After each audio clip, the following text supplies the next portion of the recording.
Take another photograph and document a life that's right. And ways consist of simple things, the days of black and white.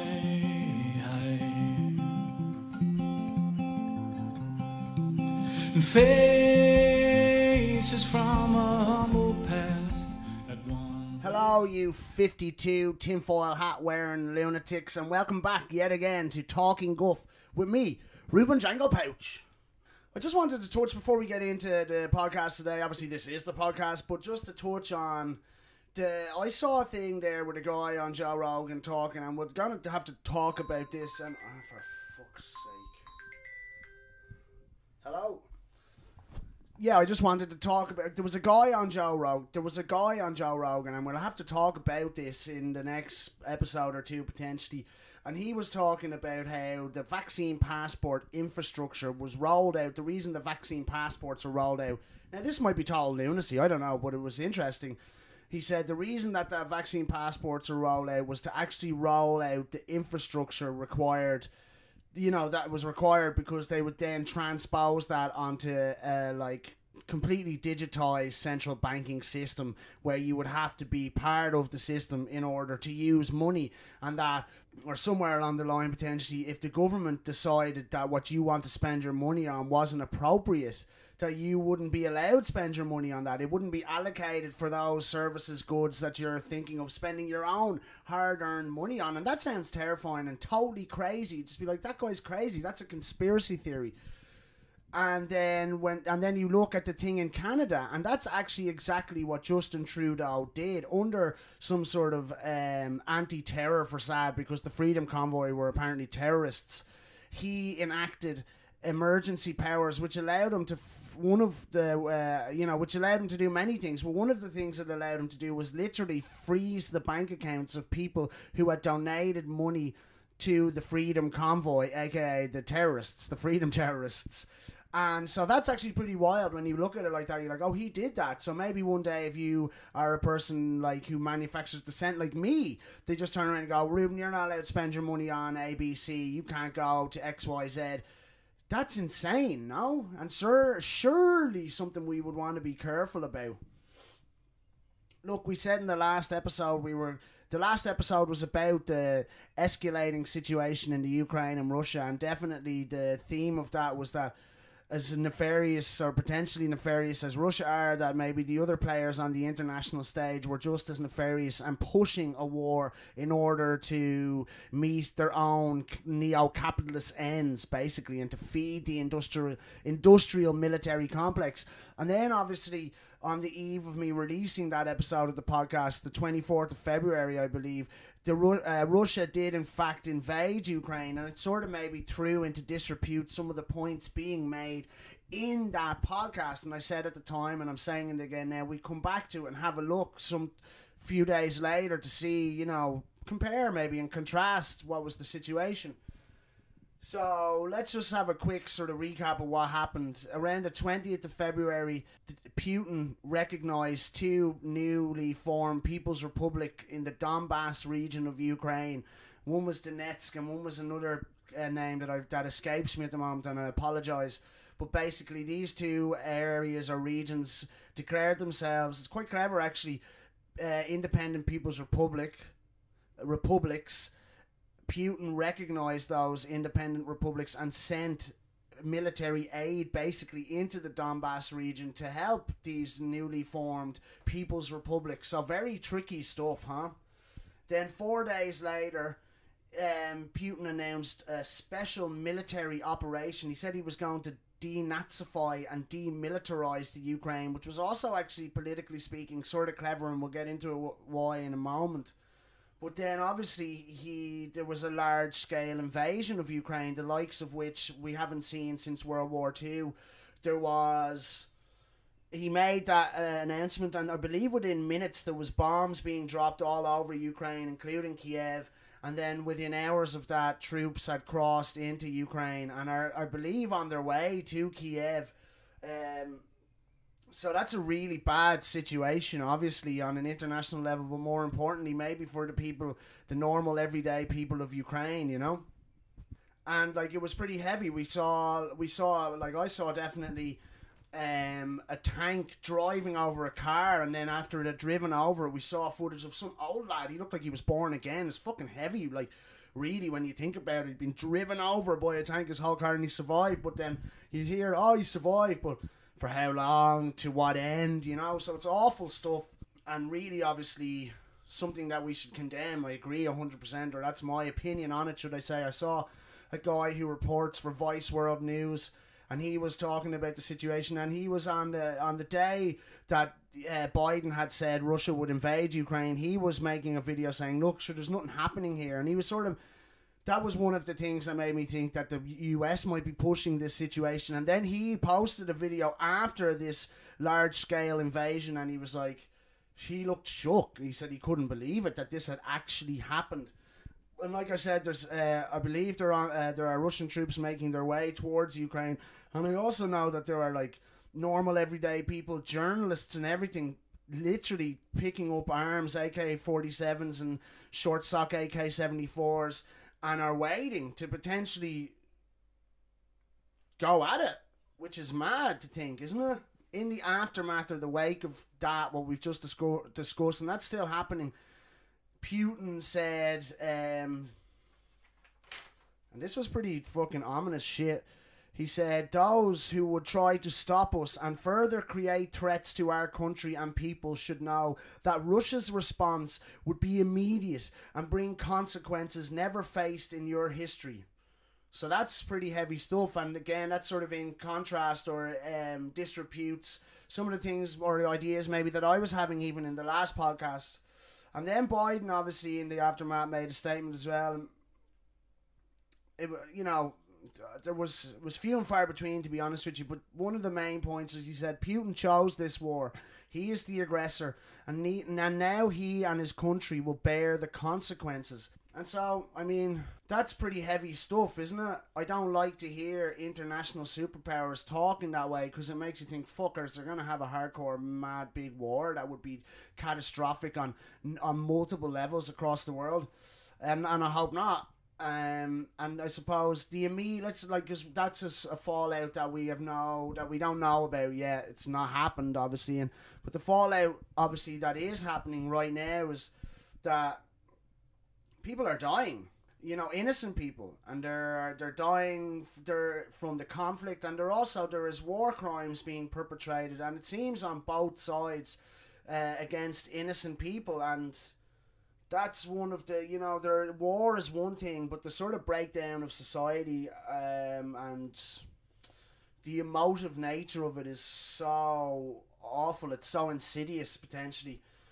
And so, like I said, people are dying. That's the fucking most obvious and serious fallout of war, and that's happening right now in the 21st century in mainland Europe. And they're the poorest country in Europe, I might add. Displacement is obviously a massive thing now. There are potentially 3 to 5 million refugees fleeing Ukraine to go to Poland, Moldova, Latvia, Romania, Hungary, Bulgaria, and that's awful. Like, I always, because I have a little kid, and I suppose it's coming from a place of total privilege, but to try and empathise with that and think what must be going through your head to have to literally leave everything you have and flee in the middle of the night to the nearest border to try and avoid being killed. I remember that when the refugees fleeing Syria and Libya, I think, through the Mediterranean Ocean, it was fucking awful, and it really hit home because I was able to empathise with the sort of having your kid in that situation. So obviously that's something that deserves our condemnation as well. It's awful. It's just one of, like, you know, I don't know. And I was talking to a girl who I know who's Ukrainian. Her parents were born in the Ukraine. They came to Ireland. She's born in Ireland. She speaks Ukrainian. She's the real deal. She's got family in Ukraine right now at the moment. And she was saying to me that if you're between the age of 18 to 61, men are not allowed to leave. And her auntie and her her female cousins are coming to live with her in Ireland. That's fucking crazy, isn't it? And I saw like pictures of people, like men like me, kissing their sons goodbye on the train and said, look, I'll see you after maybe. And I just, Jesus Christ, man. That's the immediate fallout of the situation. And I suppose when you look at that, you're like, that's totally unacceptable for Vladimir Putin and Russia to be executing this operation, and for, you know, it's totally awful. And is that then at odds with some of the stuff I was saying last week? And I suppose I wanted to have another look at that stuff and see, because obviously our media and Biden and Boris Johnson and Macron and these lads, they say that Putin is the aggressor who attacked a sovereign nation, and that's totally true. But what I sort of started to notice is that, as true as that is, it's without nuance. It's too black and white, and just thought we'd have a closer look at the nuances. And I suppose a lot of this, for me, just for me now, ties in with my problem with mainstream legacy media, is that they take a situation, they decide what the narrative is, who the enemy or the bad person is, and they drip feed us selective, like redacted parts of information that support their ideals or their, what they believe the narrative to be, whom they believe the enemy to be. And so I don't trust that, I suppose, generally speaking. When we look at the situation, we look and say, oh yeah, Putin's the aggressor, look, he started a war. And then, like I said, we look at the nuances of that. Now, one of the parts of that is the NATO expansion. And I wasn't aware of this, but NATO is pretty much the antithesis, as far as I know, of the Soviet Union. When the Soviet Union was a thing, NATO, the North Atlantic Treaty, something, that was set up in order to combat the Soviet Union and the potential spread of communism. And I think it was in 97 a deal was made that they would not try to expand NATO anymore. They would invite no more states to join NATO. As far as I'm aware, that was a deal that was in place with Russia. And even I think in around 2000, Russia were toying with the idea of becoming a NATO member state, and it was expressed by Putin to Clinton, and he sort of laughed at him and then went about their business as they saw fit. I had made the point that I thought that Russia and Ukraine had sort of gone their separate ways, or were going down divergent paths well before 2014, and I mentioned some sort of political play that was potentially botched. It's so hard to disseminate, and I'm glad that I, have the wherewithal to do it for myself, but it is hard because there are multiple perspectives and there's erroneous shit all over the place on both sides of the spectrum.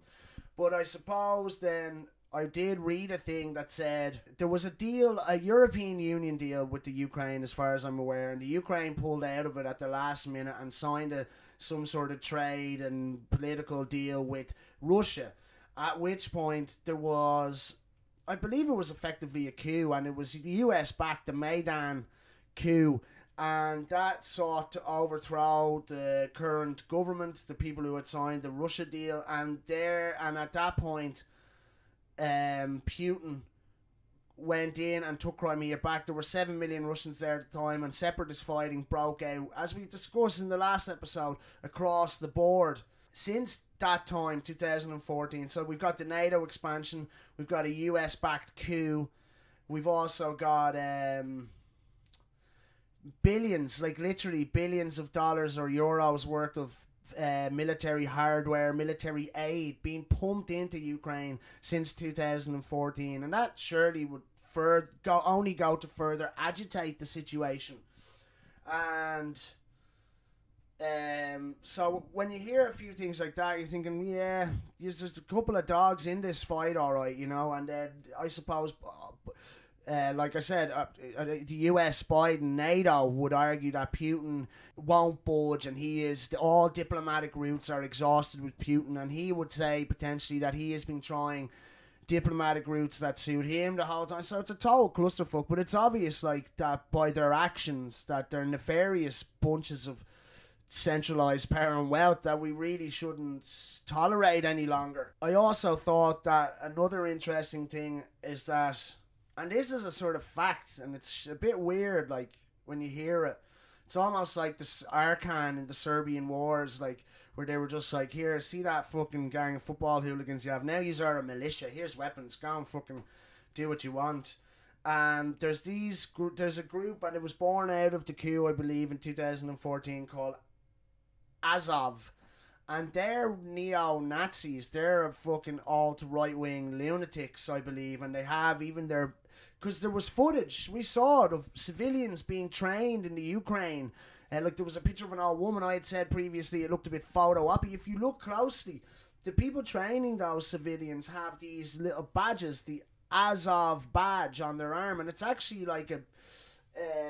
it's taken from the SS badge, and so apparently these guys are total fucking lunatics, and they've been, now it's like, you know that big fucking right-wing neo-Nazi gang you have, yous are now militia, here's all the gear, go and have at it. And I believe, like, and like I said, as a result of that, war crimes are being committed on both sides. I've no doubt that there's war crimes being committed by Russian troops, and I've no doubt that there's war crimes being committed from, like, since 2014 probably, by these right-wing paramilitaries. And, like, I believe at the moment they're releasing people from prison with a military background, and everyone's like, you know, the West is lauding this as, oh, look at these brave heroes going, and I'm like, this is dirty from top to bottom. Something is rotten in Denmark. This whole thing stinks on both sides. I'm sorry, I do believe that, and I had thought that maybe stuff I was saying last week was wrong, and I'm not saying that now I know it's right, but I just feel that our opinions I was having and trying to communicate are galvanized for me. Like, I talked about the Justin Trudeau thing, and how does that even for a second look like democracy? And yet we're talking about liberating Ukraine with financial aid, and you know, what the fuck? It's nothing to do with that. A person I know sent me a message, and I'll quote them a little bit, and they obviously know a bit more, or they seem to know more about the situation or war in general than I do, because they were saying that, I had said that war had become sort of dirtier and more grotesque, and this person said war has always been about wealth, power and expansion. It's far more civilized these days, and I suppose that's right, but the difference is that it's not about like, it's literally corporate wealth and corporate expansion. And I think that that's what's grosser about it. It might be more clinical and fucking, but the idea that it's like actually big business is totally obscene to me and grotesque. And that sort of brings us into who does it benefit. And obviously, like, I don't know really how Russia benefits from this situation. I don't. Are they flexing their sort of military wealth or power? I don't know. I don't see it. I just think it looks like a shitty move. And obviously they've got land and wealth and expansion to gain from it, as that person said. So that's not cool. Like, I'm not into that. I think that's fucking deserves our condemnation. And then obviously, like, what has NATO got to gain from this situation? Like, NATO, are galvanized. You heard them all. They're all, like, NATO is almost like the military wing of the fucking World Economic Forum. You know, a bunch of spas talking shit, making decisions for the greater good that will just have a negative effect on people like us and our counterparts in Ukraine and other parts of the world. So, but the NATO member states are pumping, 30 NATO member states are pumping military aid and hardware into Ukraine, which is seems to me totally crazy and not the direction we need to go on this situation.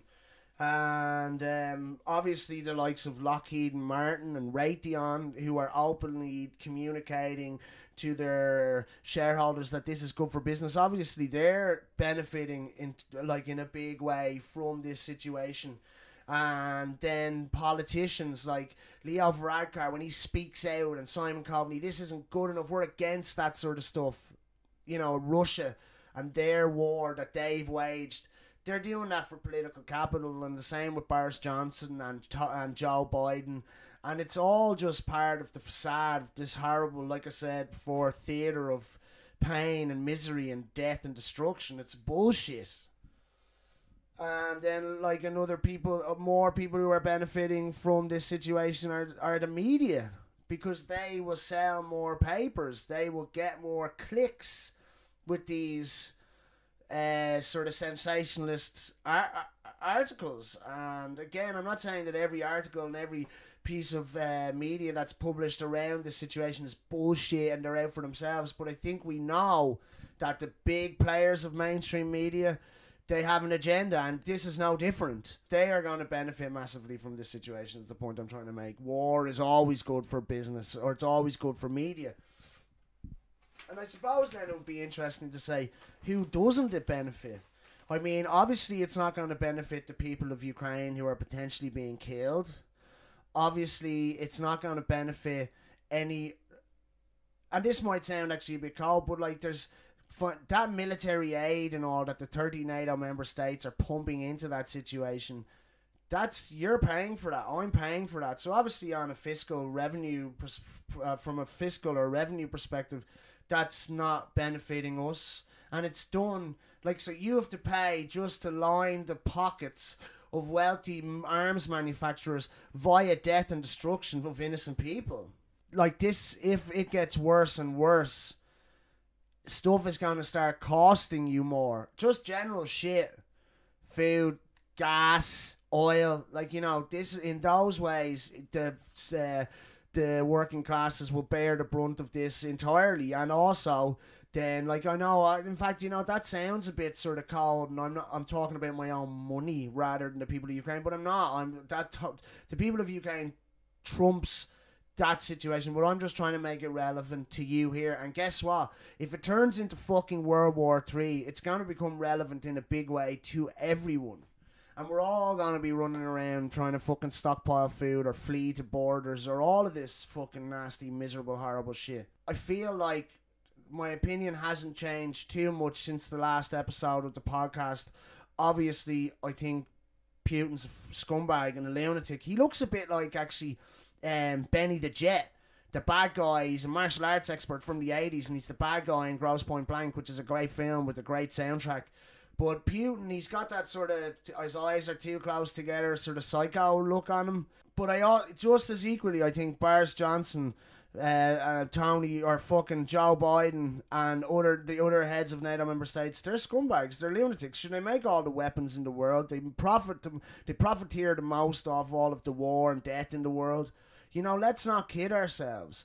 Russell Brand said recently, there's not good guys and bad guys anymore. There's just bad guys. And I think that and another thing we forget in these situations is that those bad guys who are controlling it are a very finite and rarefied group of men. And we should be able to fucking take care of them motherfuckers.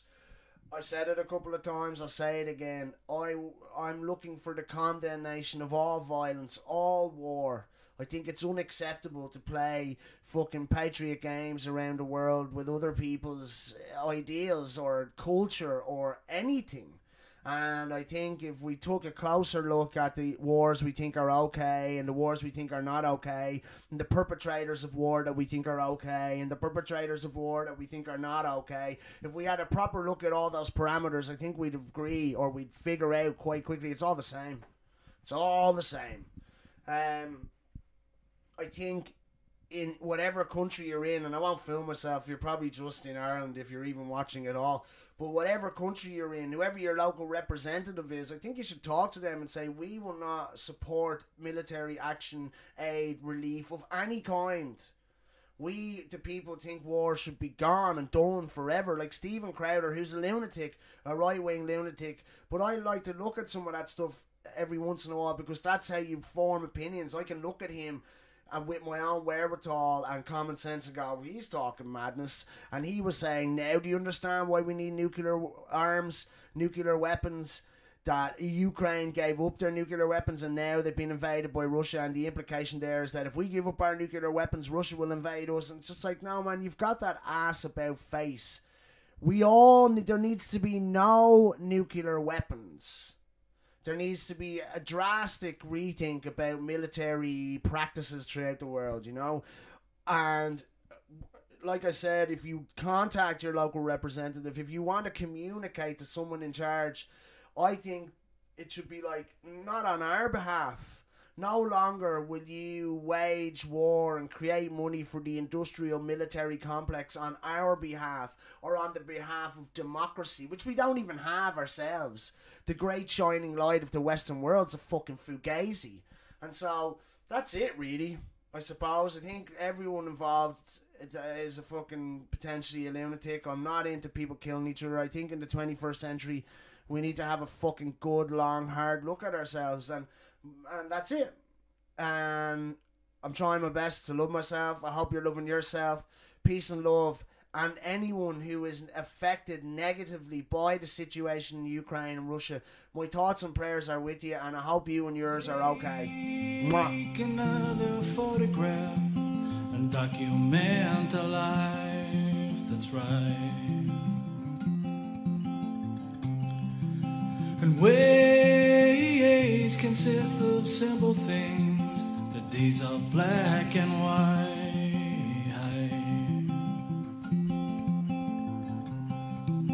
And faces from a humble past at one with the ground.